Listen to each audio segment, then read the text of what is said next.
ప్రముఖ విద్యావేత్త DT Moses master గారి 16వ వర్ధంతి సందర్భంగా ఒంగోలు పేర్నట్లోని ఠాగూర్ ట్యుటోరియల్ స్కూల్ ప్రాంగణంలో సంస్మరణ సభను ఘనంగా నిర్వహించారు. ఈ సంస్మరణ సభకు కుటుంబ సభ్యులు, పూర్వ విద్యార్థులు పాల్గొన్నారు. ముందుగా ఆయన సమాధికి పూలమాలలు వేసి ఘన నివాళులర్పించారు. అనంతరం సంస్మరణ సభలో పూర్వ విద్యార్థులు మాట్లాడుతూ ఎంతోమంది పేద విద్యార్థులను ఉన్నత విద్యావంతులుగా తీర్చిదిద్దిన ఘనత డిటి మోజేస్ మాస్టర్కి దక్కుతుందని పలువురు కొనియాడారు. కుటుంబ సభ్యులు మాట్లాడుతూ కుటుంబ విలువలతో ఉన్నత విద్యను అందిస్తూ సమాజానికి ఏదో రకంగా సహాయపడాలని డిటి మోజేస్ మాస్టర్ గారి ఆలోచనలను, వారు నేర్పిన మెలకువలను, అంతేకాకుండా ఆయనతో ప్రతి ఒక్కరికి ఉన్న అనుబంధాలను, జ్ఞాపకాలను గుర్తు చేసుకొని ఆయనతో గడిపిన మధుర క్షణాలను వచ్చిన పూర్వ విద్యార్థులతో పంచుకున్నారు. ఈ కార్యక్రమానికి కాంగ్రెస్ పార్టీ జిల్లా ఏసీసీఎల్ అధ్యక్షులు మన్నం ప్రసన్నరాజు అధ్యక్షత వహించారు. ఈ సభలో కుటుంబ సభ్యులు DMR Shekhar, YCP spokesperson Kakuman Rajasekhar, ప్రముఖ వైద్యులు doctor Prasad, club vice president Mohan Reddy, doctor Nukathoti Ravikumar, Oriental bank manager Anand మరియు తదితరులు పాల్గొని డిటి మోజేస్ మాస్టర్ గారితో ఉన్న తీపి జ్ఞాపకాలను నెమరవేసుకున్నారు. ఆయన మా అన్నయ్య గారు కొంచెం ఆత్మీయ స్నేహితులు, పెడతారు కాలేజీలో ఫ్రెండ్స్. సరే ఒకసారి అనుకోకుండా మా అన్నయ్యకి 2 సైకిళ్ళు వచ్చింది. ఒక సైకిల్ ఆయన నుంచి ఒక సైకిల్ ఇచ్చారు. ఈ సైకిల్ పట్టుకొని తొక్కుకుంటూ కొచ్చిన్ కేఫ్కి వెళ్ళేవాడు, మాట్లాడుతూ కాఫీ దానికి వచ్చేవాడు. ఇట్లా వస్తూ 3 రోజులు దాకా కొచ్చిన్ కేఫ్ కూడా చూసిన సైకిల్ కొచ్చిన్ కేఫ్ అని వదిలేశాడు. 3 రోజులు అయిన తర్వాత ఎవరో అడిగారు, ఏమండి మీ సైకిల్? అవును సైకిల్ ఏది, ఏమైంది సైకిల్ ఎవరికి తెలుసు?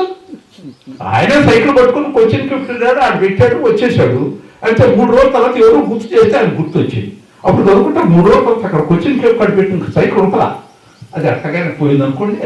ఎక్కడ తిట్టేవాడు ఎవడు నవ్వుతున్నాడు అనుకోండి, ఏడుస్తూ మొహంతో అర్థం ఎరావా సంతోషం, నీకు ఆరోగ్యం ఎప్పుడు ఏడు మొహం ఎరావా అనేవాడు. వాడి పేరు సంతోషం. అక్కడ ఇంకోటి పేరు ఆరోగ్యం పేరు ఉంటుంది. వాడు చేస్తున్నాడు ఎప్పుడు కూడా అనారోగ్యం జరుగుబండి ఇది వచ్చా ఎలావా నీ పేరు ఆరోగ్యం పేరు, ఎప్పుడు జబ్బులు మందులు ఎట్లుంటారు కదా అది ఎట్లా తిట్టేవాడు ఆయన. ఆ రకంగా ఆయన చాలా జోక్స్ కట్ చేస్తుంది. అయితే వెరీ డిసిప్లిన్. ఆయన సబ్జెక్ట్ చెప్పాలంటే ఇంగ్లీష్ గురించి చెప్పాడు శేఖర్. ఇంగ్లీషే కాదు, మ్యాథమెటిక్స్ చెప్పేవాడు, తెలుగు చెప్పేవాడు, సైన్స్ చెప్పేవాడు, సోషల్ స్టడీస్ ఎక్కువ చెప్తాడు. ఆయన సబ్జెక్ట్ ఒరిజినల్గా సోషల్ స్టడీసే. ఇవన్నీ సబ్జెక్టులో ఆయన చాలా నిష్ఠాతుడు. ఆయన ఎంత యోగ్యుడు, మేమందరం వెళ్తే అందరికి ఇంట్లో కానీ ఆయన ఏం తింటున్నారో అట్లా మోస్ట్ మాస్టర్లు అనేక మందికి విద్య నేర్పిస్తే శేఖర్ కానీ అందరు కానీ అనేక మందికి ఉద్యోగ అవకాశాలు కల్పించారు. అది చాలా ఇంపార్టెంట్. పెద్ద ఆయన విద్య నేర్పిస్తే వీళ్ళు ఉద్యోగాలు ఇచ్చారు, అనేక మందికి అవకాశాలు కల్పించారు. అది ఎందరు చేస్తారు మీకు తెలుసు. ఈ రోజుల్లో ఒక ఉద్యోగం తెచ్చుకోవాలంటే ఎంత కష్టమో, ఎంత వెచ్చించాలో, మరి ఎంత ప్రయాసపడాలో అనేటువంటి విషయం ప్రతి ఒక్కరికి తెలుసు. ప్రతి ఒక్కరికి స్వీయ అనుభవాలు ఉంటాయి. అలాగా ఎంతోమందికి సహాయం చేసినటువంటి మరి ఈ కుటుంబాన్ని ఖచ్చితంగా మనం అందరూ కూడా ఆశీర్వదించాలా. అందరూ కూడా ఇలాంటి కార్యక్రమాల్లో మనం పాల్గొనాలా. ఇప్పుడు మా ఇంట్లో కూడా ఏ చిన్న కార్యక్రమం ఏది జరిగినా కూడా శేఖర్ ఎక్కడున్నా సరే వచ్చేస్తారు. ఎక్కడన్నా కానీ బాబు అని ఇద్దరు మొన్నటికి మొన్న నా కొడుకు మ్యారేజ్కి ముందే వచ్చి మరి మా అందరితోటి చాలా సరదాగా అందరం గడిపాము. సో అలాగే మరి ఇలాంటి ఎవరికైనా, మీకైనా సరే, నాకైనా, మరొకరికైనా ఇలాంటి అనుబంధాలు, బంధాలు, స్నేహం అయితేమి లేదా కుటుంబ వ్యవస్థలు అయితే ఇలాంటి కొనసాగితేనే రాబోయే తరాలకి, పిల్లలకి మనం కొంత కాకపోతే కొంత నేర్పించగలుగుతాం. ఈరోజు మిత్రులు ఇప్పుడే మాట్లాడారు. ఆయన్ని గురించి ఇటు చెప్తాడు, అటు చేస్తారు చెప్తారు, చెప్పేసి నవ్వుతారు. అంటే ఆయన చేసే కరెక్షన్లో ఏదో సంతోషమైన విషయాలే ఉండేదే కానీ ఆయన చాలా కష్టం పడతాడని భావం నాకు కలగల. కాబట్టి ఇది ఇట్లాంటి మంచి చెప్పినట్టు సార్ బుక్ రాయాలన్నారు కదా, అందరూ ప్రోత్సహించాలి, చేసి ఆ బుక్ కనిపిస్తే ఇతరులు చదువుకుంటే ఫ్యూచర్ జనరేషన్ కొద్దిగా చదివి బాగుపడతారని ఆశ.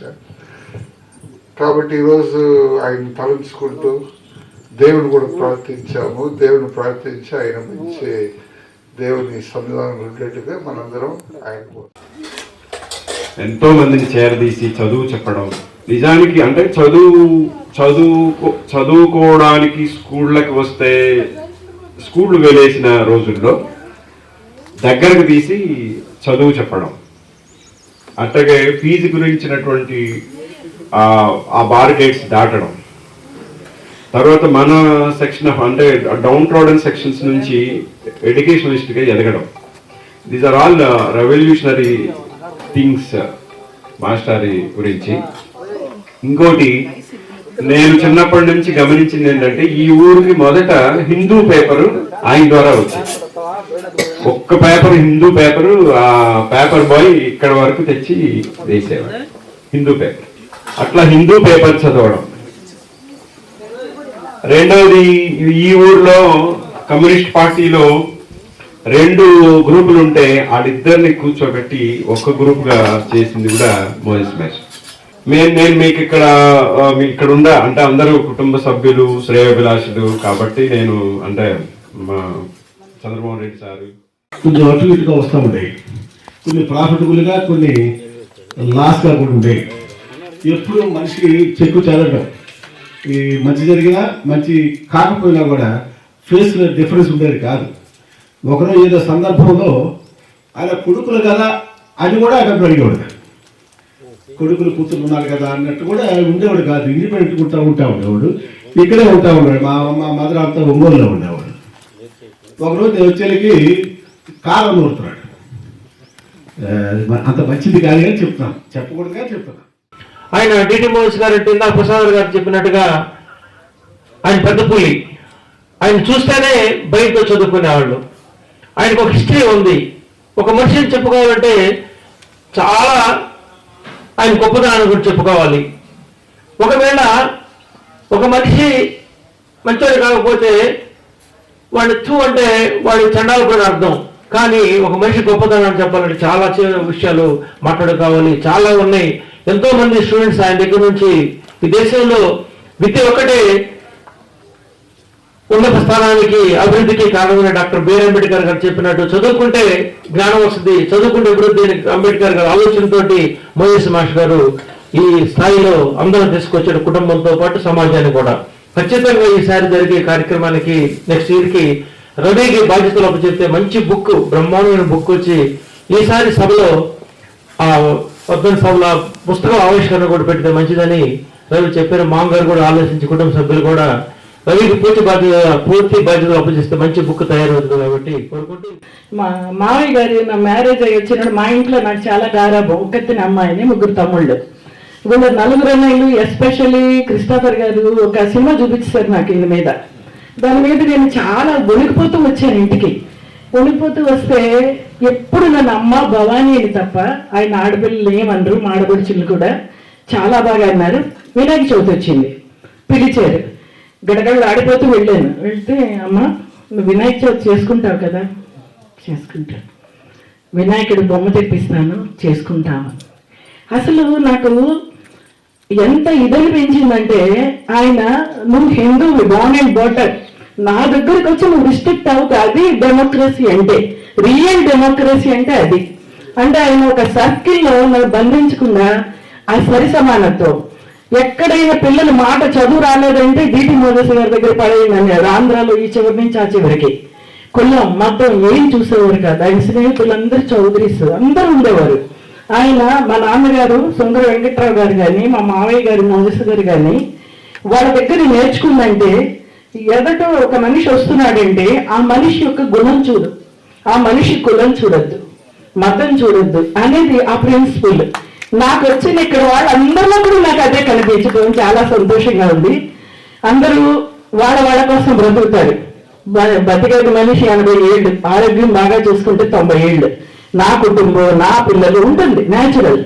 కానీ ఈ మహానుభావుడు తన కుటుంబం 7 పిల్లలు బిలో పావర్టీలో నుంచి కష్టపడి వచ్చారు చదువుకొని.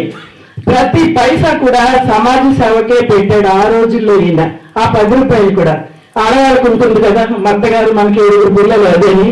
అయినా సువర్ణ వాడు చాలా నేను విన్న మాటలు, వాడు చాలా నంబర్ 1 స్టూడెంట్. వాడిని ఫ్రీగా ఫీజు తీసుకోకుండా మన అన్నం పెట్టి చదివించాలి. అంతటి ఆ సమాజ దృక్పథ సేవ అది పుట్టుకతో వస్తాయో. ఆయన కష్టాలు పేదరికం పడినప్పుడు 4 డబ్బులు వెనకేసుకుందాం అనుకుంటారు జనరల్ గా ఎవరైనా, తప్పులేదు. కానీ ఆయన అప్పులు తెచ్చి మా అత్తగారి బంగారం తాకట్టు పెట్టి ఆయన తినే తాగో అలా కాదు. ఆ ఎడ్యుకేషన్కి ఆయన అంత విలువిచ్చి ఎడ్యుకేట్ అవ్వాలి, సమాజంలో ఉన్న క్వశ్చన్స్ ని ఏంటి, ఎందుకు, ఏమిటి అని ప్రశ్నించాలి. ఆయన అంతరార్థం ఏంటో బలహీన బడుగు వర్గాల్లో ఆ వివేకం రావాలి, ఆ క్వశ్చనింగ్ రావాలి సమాజం మీద. అంతటి ఫ్యూచర్ గా కూడా ఆలోచించిన మహానుభావుడు. ఇంకా ఈ రోజుల్లో ఈ రోజు మనిషి పోతే 3వ రోజు పడేసి పెద్దదినం చేసి చేతులు దులుపుకుంటూ పోతున్న ఈ రోజుల్లో ఇప్పటికీ కూడా ఈ కుటుంబంలో ఏ చిన్నదో పెద్దదో ఆయన పెట్టుకుని సంస్కారం చేసుకోవటం, అందులో మేము పాట అవ్వటం చాలా సంతోషం.